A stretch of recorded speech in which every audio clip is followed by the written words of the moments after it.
Hi guys! Samahan niyo akong gumawa ng pickled ampalaya or atsarang ampalaya. So first, sinok ko muna yung aking ampalaya into water with salt para mawala daw yung pait. Ayan. Pero saglit lang yan siya. And after soaking, ayan, tinanggal ko na and you wash it with running water para matanggal yung excess salt. Pero yun sa akin, hindi naman masyadong maalat.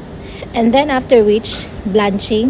So pinakuluan ko lang saglit yung ampalaya. And after makuluan niya ng saglit, lalagay mo na sa malamig na tubig. And ito yung aking brine sauce. Brine solution. It's just vinegar and sugar with konting salt. And after, nilagyan ko siya ng onion and ginger. Pagtapos noon, pinalamig ko ng konti and ihalo-halo na natin. Yan, sinama ko na yung aking malamig na yan siya kasi binilunch ko na.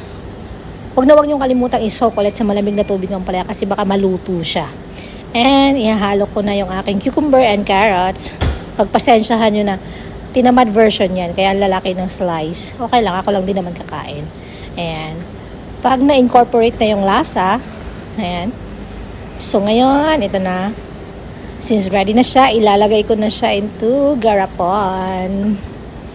Mikos-mikos ko lang siya ulit. Ayan. And, diba? Tikman natin.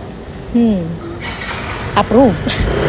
Hindi ako masyadong mahilig sa ampalaya. Pero pag ganito, kayang-kaya ko na siyang kainin. And thank you guys for watching. Sana po ay may natutunan kayo. God bless. Ingat-ingat.